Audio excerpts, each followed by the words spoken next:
मैंने सुना है एक बहुत पुराना वृक्ष था, आकाश में सम्राट की तरह उसके हाथ फैले हुए थे। उस पर फूल आते थे तो दूर दूर से पक्षी सुगंध लेने आते, उस पर फल लगते थे तो तितलियां उड़ती। उसकी छाया, उसके फैले हाथ, हवाओं में उसका वो खड़ा रूप आकाश में बड़ा सुंदर था। एक छोटा बच्चा उसकी छाया में रोज खेलने आता था। उस बड़े वृक्ष को उस छोटे बच्चे से प्रेम हो गया। बड़ों को छोटों से प्रेम हो सकता है अगर बड़ों को पता ना हो कि हम बड़े हैं। वृक्ष को कोई पता नहीं था कि मैं बड़ा हूं, ये पता सिर्फ आदमी को होता है, इसलिए उसका प्रेम हो गया। अहंकार हमेशा अपने से बड़ों को प्रेम करने की कोशिश करता है। अहंकार हमेशा अपने से बड़ों से संबंध जोड़ता है। प्रेम के लिए कोई बड़ा छोटा नहीं, जो आ जाए उसी से संबंध जुड़ जाता है। वो एक छोटा सा बच्चा खेलता आता था उस वृक्ष के पास, उस वृक्ष का उससे प्रेम हो गया। लेकिन वृक्ष की शाखाएं ऊपर थी, बच्चा छोटा था, तो वृक्ष अपनी शाखाएं उसके लिए नीचे झुका था ताकि वो फल तोड़ सके, फूल तोड़ सके। प्रेम हमेशा झुकने को राजी है, अहंकार कभी भी झुकने को राजी नहीं। अहंकार के पास जाएंगे तो अहंकार के हाथ और ऊपर उठ जाएंगे ताकि आप उन्हें छू न सके, क्योंकि जिसे छू लिया जाए वो छोटा आदमी है, जिसे न छुआ जा सके, दूर सिंहासन पर दिल्ली में हो, वो आदमी बड़ा आदमी है।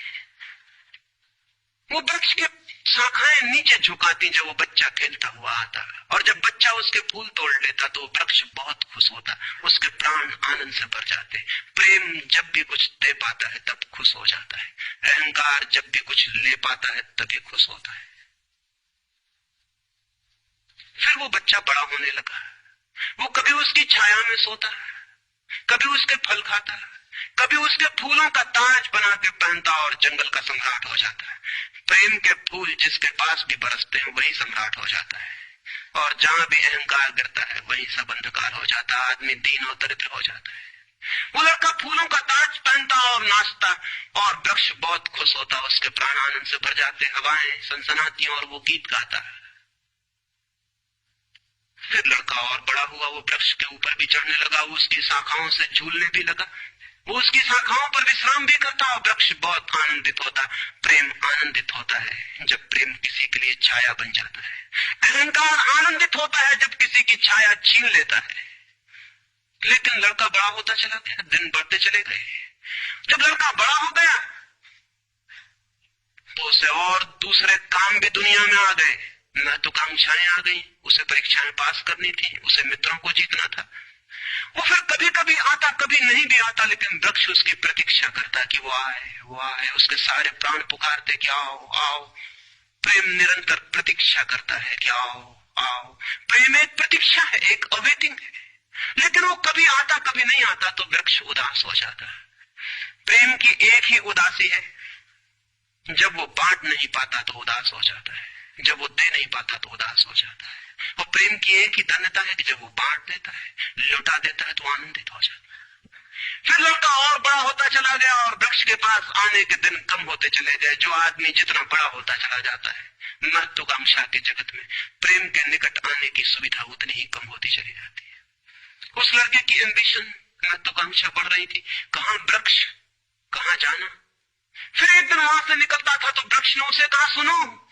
हवाओं में उसकी आवाज गूंजी कि सुनो, तुम आते नहीं, मैं प्रतीक्षा करता हूं, मैं तुम्हारे लिए प्रतीक्षा राह करता हूं, राह देखता हूं, बाट जोता हूं। उस लड़के ने कहा, क्या है तुम्हारे पास जो मैं आऊं? मुझे रुपए चाहिए। हमेशा अहंकार पूछता है कि क्या है तुम्हारे पास जो मैं आऊं। अहंकार मांगता है कि कुछ हो तो मैं आऊं, न कुछ हो तो आने की कोई जरूरत नहीं। अहंकार एक प्रयोजन है, एक पर्पस है। प्रयोजन पूरा होता हो तो मैं आऊं, अगर कोई प्रयोजन न हो तो आने की जरूरत क्या है। और प्रेम निष्प्रयोजन है, प्रेम का कोई प्रयोजन नहीं। प्रेम अपने में ही अपना प्रयोजन है, वो बिल्कुल पर्पसलेस है। वृक्ष तो चौंक गया, उसने कहा कि तुम तभी आओगे जब मैं कुछ तुम्हें दे सकूं। मैं तुम्हें सब दे सकता हूं, क्योंकि प्रेम कुछ भी रोकना नहीं चाहता। जो रोक ले वो प्रेम नहीं है। अहंकार रोकता है, प्रेम तो बेशर्त दे देता है। लेकिन रुपए मेरे पास नहीं है, ये रुपए तो सिर्फ आदमी की इजाद है, वृक्षों ने ये बीमारी नहीं पाली है। उस वृक्ष ने कहा इसलिए तो हम इतने आनंदित होते हैं, इतने फूल खिलते हैं, इतने फल लगते हैं, इतनी बड़ी छाया होती है, हम इतना नाचते हैं आकाश में, हम इतने गीत गाते हैं, पक्षी हम पर आते हैं और संगीत का कलरव करते हैं, क्योंकि हमारे पास रुपए नहीं है। जिस दिन हमारे पास भी रुपए हो जाएंगे, हम भी आदमी जैसे विहीन मंदिरों में बैठ के सुनेंगे कि शांति कैसे पाई जाए, प्रेम कैसा पाया जाए। नहीं नहीं, हमारे पास रुपए नहीं है। तो उसने कहा फिर मैं क्या हूं तुम्हारे पास, जहां रुपए हैं मुझे वहां जाना पड़ेगा, मुझे रुपयों की जरूरत है। अहंकार रुपया मांगता है, क्योंकि रुपया शक्ति है, अहंकार शक्ति मांगता है। उस वृक्ष ने बहुत सोचा, फिर उसे ख्याल आया तो तुम एक काम करो, मेरे सारे फलों को तोड़ के ले जाओ और बेच दो तो शायद रुपए मिल जाए। और उस लड़के को भी ख्याल आया, वो चढ़ा और उसने सारे फल तोड़ डाले, कच्चे भी गिरा डाले, शाखाएं भी टूटी, पत्ते भी टूटे, लेकिन वृक्ष बहुत खुश हुआ, बहुत आनंदित हुआ। टूट के भी प्रेम आनंदित होता है, अहंकार पाके भी आनंदित नहीं होता, पाके भी दुखी होता है। और वो लड़के ने तो धन्यवाद भी नहीं दिया पीछे लौटकर, लेकिन उस वृक्ष को पता भी नहीं चला, उसे तो धन्यवाद मिल गया इसी में कि उसने उसके प्रेम को स्वीकार किया और उसके फलों को ले गया और बाजार में बेचा। लेकिन फिर वो बहुत दिनों तक नहीं आया, उसके पास रुपए थे और रुपयों से रुपए पैदा करने की वो कोशिश में लग गया था, वो भूल गए। वर्ष बीत गए और वृक्ष उदास है और उसके प्राणों में रस बह रहा है कि वो आए उसका प्रेमी और उसके रस को ले जाए, जैसे किसी माँ के स्तन में दूध भरा हो और उसका बेटा खो गया और उसके सारे प्राण तड़प रहे हो कि उसका बेटा कहाँ है, जिसे वो खोजे, जो उसे हल्का कर दे, निर्भर कर दे। ऐसे वो वृक्ष के प्राण पीड़ित होने लगे कि वो आए आए आए, उसकी सारी आवाज यही गूंजने लगी कि आओ। बहुत दिनों बाद वो आया, वो लड़का तो प्रौढ़ हो गया था। वृक्ष ने उससे कहा कि आओ मेरे पास, मेरे आलिंगन में आओ। उसने कहा छोड़ो ये बकवास, ये बचपन की बातें हैं। अहंकार प्रेम को पागलपन समझता है, बचपन की बातें समझता है। उस वृक्ष ने कहा आओ मेरी डालियों से झूलो, नाचो। उसने कहा छोड़ो ये फिजूल की बातें, मुझे एक मकान बनाना है, मकान दे सकते हो तुम? वृक्ष ने कहा मकान?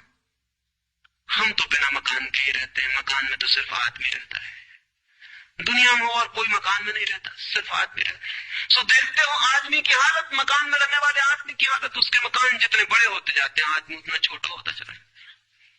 हम तो बिना मकान के रहते। लेकिन एक बात हो सकती है कि तुम मेरी शाखाओं को काट के ले जाओ तो शायद तुम मकान बना लो। और वो प्रौढ़ कुल्हाड़ी लेकर आ गया और उसने उस वृक्ष की शाखाएं काट डाली। वृक्ष एक ठूंठ रह गया नंगा, लेकिन वृक्ष बहुत आनंदित था। प्रेम सदा आनंदित है, चाहे उसके अंग भी कट जाए, लेकिन कोई ले जाए, कोई ले जाए, कोई बांट ले, कोई सम्मिलित हो जाए, साझीदार हो जाए। और उस लड़के ने तो पीछे लौट के भी नहीं देखा, उसने मकान बना लिया। और वक्त गुजरता गया, वो ठूंठ रहा देखता, वो चिल्लाना चाहता, लेकिन अब उसके पास पत्ते भी नहीं थे, शाखाएं भी नहीं थी, हवाएं आती और वो बोल भी ना पाता, बुला भी ना पाता, लेकिन उसके प्राणों में तो एक ही गूंज थी कि आओ आओ। और बहुत दिन बीत गए, तब वो बूढ़ा आदमी हो गया था, वो बच्चा, वो निकल रहा था पास से, वृक्ष के पास आके खड़ा हो गया। तो वृक्ष ने पूछा क्या कर सकता हूं और मैं तुम्हारे लिए, तुम बहुत दिनों बाद आए।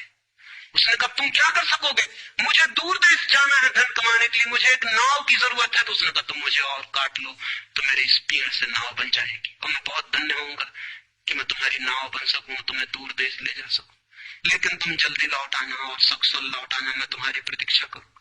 और उसने आरे से उस वृक्ष को काट डाला, तब वो एक छोटा सा ठूंठ रह गया और वो दूर यात्रा पर निकल गया।